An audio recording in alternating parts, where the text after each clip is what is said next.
Okay, so let's start. Let's start with the questions from yesterday, and there are two questions.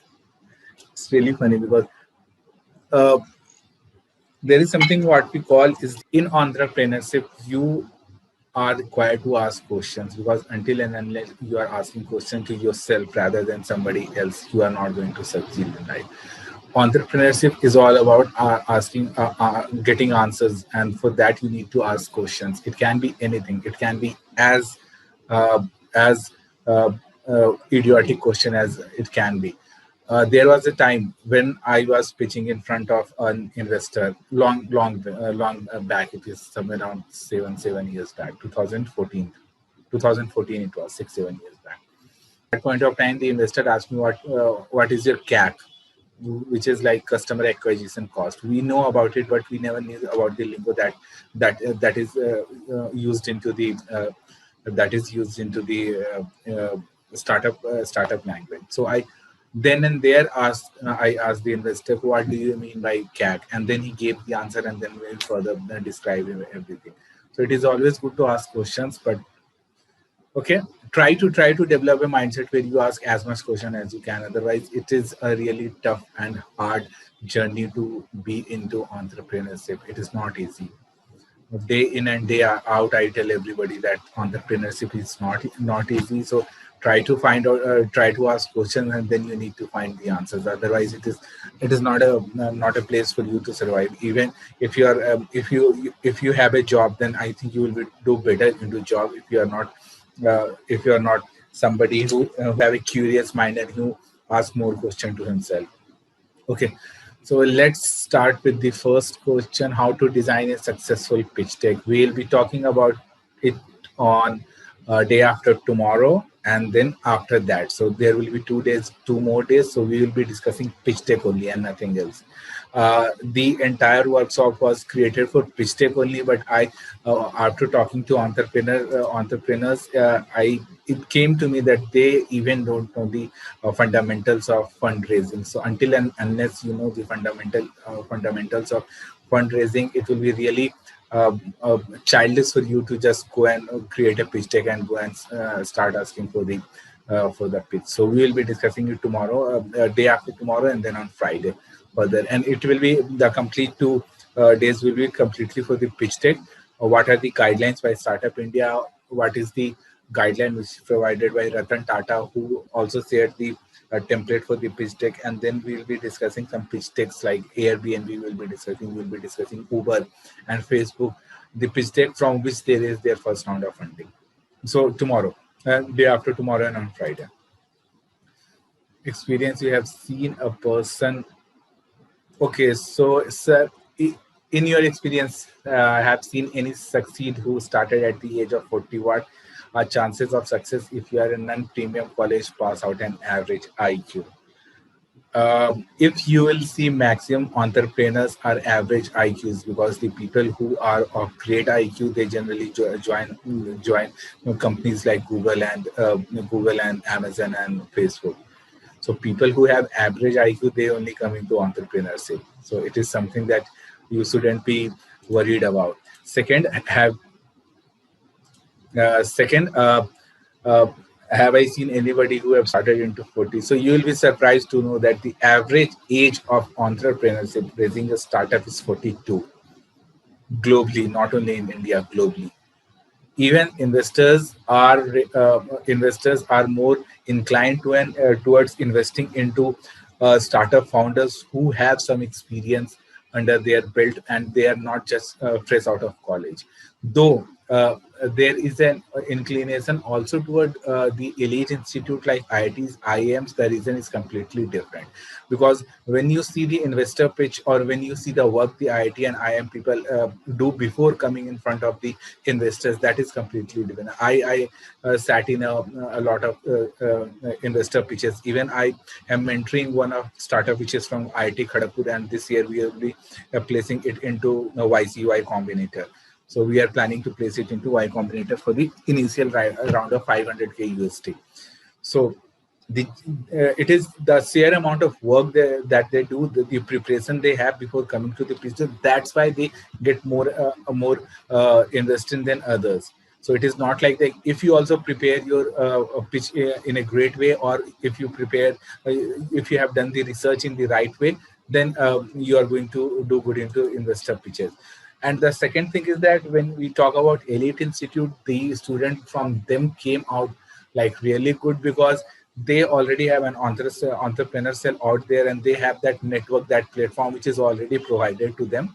So they can easily jump onto it, and they can move forward from there. This is something what we startup monk as a startup monk is trying to do for last 1 year, that we are trying to create a stage or a platform when people from tier 2 and tier 3 city from non-premium colleges come, and they will have the same they will have the same facilities and everything as the people from IT and IIMs are having. So we are doing, and for age is never a problem into entrepreneurship. As I already mentioned, the average age is 42. Leave outliers, because we only talk about the outliers, like we will talk about uh, Steve Jobs when he started really early. We will talk about Bill Gates, he started really early. We talk about Mark Zuckerberg, but there are millions of other companies whom we don't know. There are take for example the founder of the Salesforce. I think he was somewhere around 35 or 36 when he started. So there are people who start late into their journey, and there is nothing to be ashamed about it. So yeah, should I approach anyways again who did not? So you need to understand why he did not invest into your startup at the first point of time. He might have given that right at this point of time you are not ready for investment. This is the common reason that every investor gives to the startup. But you need to probe more why my startup is not ready. It might be revenue, it might be the team, it might be anything. So you need to probe more about it. Why the startup is not ready. You can approach, because the thing is that startup investment ecosystem is too dynamic. After COVID, every single edtech company, which is like really city edtech companies, are getting funding. So you never know in which direction the wind is blowing. So it is you can always pitch them again. This is something what we call into startup ecosystem and into investment ecosystem. Never to burn your bridges. It is one of the tips that I always give to my mentees. Even if the investor have not invested into your startup, or is not okay with your pitch deck, and even if he is not responding to your pitch deck, just try to that just try to have in communication with that person. Add that person into your newsletter mailing list from time to time. Just keep on sending him newsletter. Okay, we are doing this thing once in a month or once in a 15 days.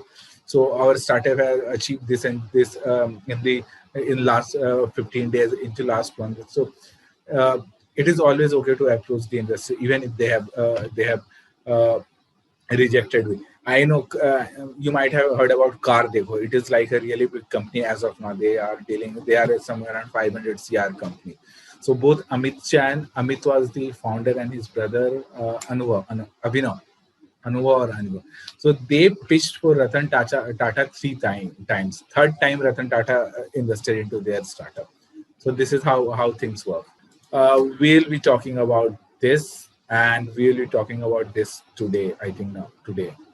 Let me check the PPT. Yes, we'll be talking about today, how startups are valued, and you'll be a bit surprised on the when we talk about tech and non-tech part of this startup. What is significance for EQ and IQ in entrepreneurship? These terms like emotional quotient or intelligence, but these are for the researchers. These are not for the entrepreneurs. Entrepreneurs need to have a strong head. Entrepreneurs need to be resilient, or entrepreneurs need to be somebody who can take risk, because nothing is going to work in the first time.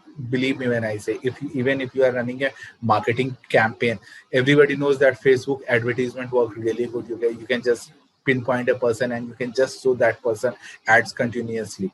But still then also, when you start with the Facebook advertisement for the first time, for the first 10 days to 15 days to 1 month, it is not going to work. After that, when it will have enough data sets, then only it is going to work into your favor. So you need to have that zeal to experiment as much as you can. You need to have a strong head to deal with the situation and all. And also you need to be really good with the communication, which is like a really important thing into entrepreneurs. Because if you're not good with communication, then there will be there will be problems which will surface while raising a startup. When I am telling good with communication, it is not mean to be an extrovert who is speaking all the time, but good in communication means that you need to have a clear communications with on all the points and all the topics. So suppose there is a person into your team, suppose that you need to tell something to your team. You are going to just draft a mail which need to be clear with clear communication and send it across to all staff into your office. So this is how what I mean. For entrepreneurs to have one of the parameters, they need to have a clear communication. Okay, what do you think the future of super app India or communication, e-commerce and fintech under single application integrated with all e-commerce platform? I think super app, there are some people, I think Paytm is only working on the super app concept, but I don't think that it is going to succeed. Because uh, when you are starting off with something, when you are raising something, uh, you need to you need to be focused onto that problem. It is like making the khichdi. Everything is there and you are going to work on everything. So this is not things work on entrepreneurs. You will start losing your focus, and then everything will uh, go haywire. So it is not the right approach. If you are starting, it won't be a right approach to do. I believe like 2 3 years back, um, there was a super app out there where Ola, Uber, everything was integrated into one. Ola, Uber, Zomato, Swiggy, everything was integrated into one. Facebook, Amazon. But the thing is that I will want to go and order food for myself. I'm going to go to Zomato or I'm going to go to Swiggy. I will compare the prices of both. Who's giving more discount? Then I am going to purchase it. Super app, it is not going to take place in India.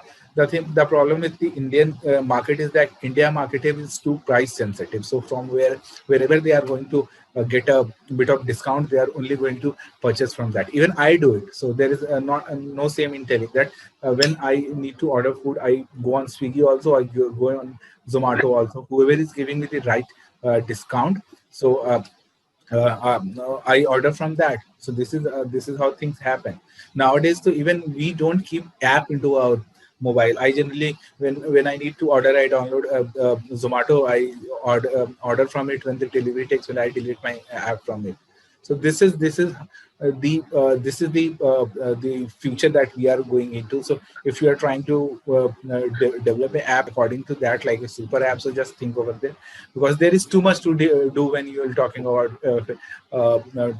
a super app. And you won't be able to focus on the core of the app. You need to have a core skill set. Your startup need to have a core skill set and a skill, and everything runs around that. Paytm till day, core of Paytm is still fintech. Even if they are running for Paytm Mall or other thing, their core is fintech. So you need to understand that. You need to create a core of your startup first while starting up. Okay, so I have a startup lingo kind of document, but I have to see. I will check it across. I am sure that I will be able to find it by Friday, so I will send it across to you. I think it is on the website also somewhere. I don't know where. So I will do one thing. I will just go through it, and it is not CAG. It is CAC, customer acquisition cost. Run rate is how much you are. Yeah, burn rate is how much you are. What are your expenses in per month? Then it is not run rate, but it is runway, how much you can survive if the funding is not going to be able. So yes, there is a document. I will check it and I will share with you all. But I will try to get it fetch it out by most probably uh, by the end of this course. Yes, there is a dictionary, and I will share it with you. We to our entire team took all the pain to create this dictionary, and nobody is like, I don't know where it is right now. It took us somewhere around 5 to 5 to 6 days for two people to work on this dictionary.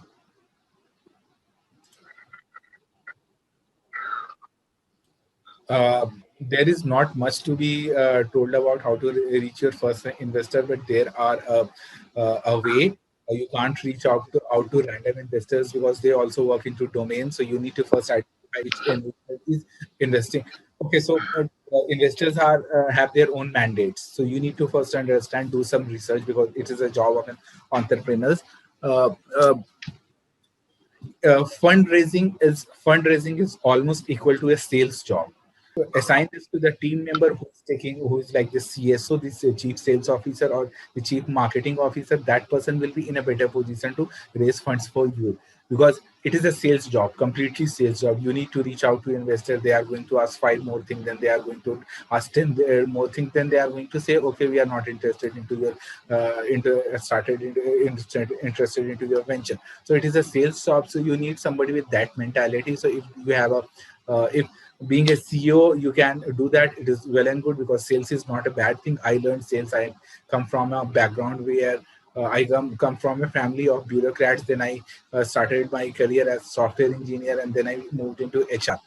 But still, when I came into entrepreneurship, I learned sale, how to do sales. So you need to learn it.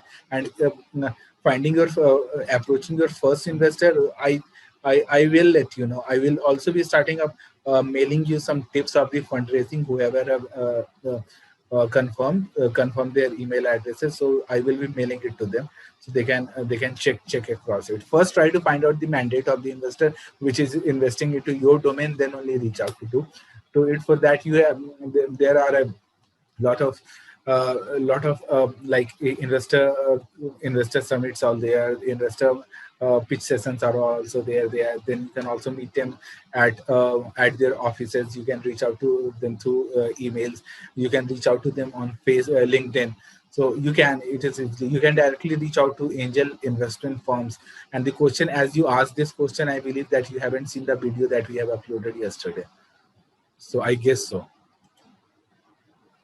So how do I know the right time to let my company be acquired by a bigger? First, raise your company.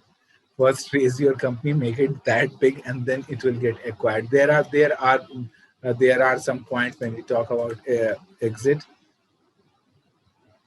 There are some points when we talk about exit. So we will that is like another animal. We will talk it at some other place, some other time. We have it into the master class also. So that is like completely a different animal that when to take exit. There are a lot of factors which affect. If there is a competitive warfare into the market, then it is always best to get acquired if somebody is asking you to get acquired, because you can't fight with. Suppose that you have started with a product and Amazon came with the same product. It is always good to get it acquired by somebody else. So it is something very tricky, and it will take a lot of time. You already invested in I another. Can you please help me with which factors? Okay, so it is not me who invested. It is Fard Network here, which has invested into where I am not into. I am not into. I am only into tech. So tech and deep tech. I am not into like non-tech startups. Though I respect them a lot, but I want to make my money quick. I want it to multiply as much as it can. So I am not into non-tech startups. So Fard Network, it is a angel network, and as I am telling it again, you also haven't heard saw the video that we have uploaded yesterday. So Fard Network has invested into cleardeco.com. So they are the basic thing, which is there are only three things that investors see for the first time. That is the market potential, and then the growth, and then the competitive landscape. After that, they also like to see the defensibility, but that is defensibility is more for the tech people. If you have any question, put it here. Don't put it into the chat window. Yesterday also I was telling it. So and after these two questions, I think there are 2-3 slides. We should go with that, and then we can come back if there will be any questions. So for eyewear, I will do one thing. I will connect you to Aditya, who's the CEO of the Fard Network. He's a really good chap. He's a junior to me and a really good chap and a good friend of mine. So I will connect you to him directly, and you can talk to him. And I think he will be in a better position to let you know what all were the points which investors look into an IOR industry. I think the main focus when they funded Clear Deco was that Clear Deco had a really good plan of expansion into India. So they were coming up a lot of stores. So the growth was really high. That's why they invented invested into the ClearDeco.com. So as per my understanding, the growth plan was really good for Clear Deco. Agriculture Ministry, do you help to incubate it?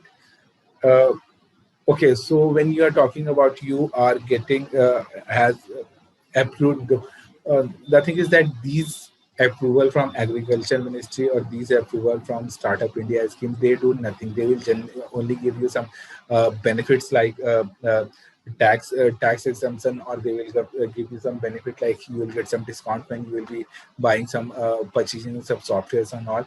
So for incubation, you need to find out the incubators which are into agriculture part, because we also have an incubation program at Startup Mom. We have recently onboarded an edtech company which is specifically working into mechanical into civil engineering. So they have created a really good course curriculum for the civil engineering with 3D designing and everything. So we incubated it. But for agriculture, for startup into agriculture, you need to find somebody who is incubating startups from the agriculture background. So you need to be really intelligent when you are choosing the incubation center and accelerator center. You can't go and just get incubated with any center, because that is only going to hamper your growth, and also it is going to kill your time, like 3 months or 6 months of graduation from an incubation center. And for startup, 6 months is everything. It will be you will either be a success story or you will fail in no time. So yes. Okay, so let's go to this slide, and then if there will be any question, just put it across, because we have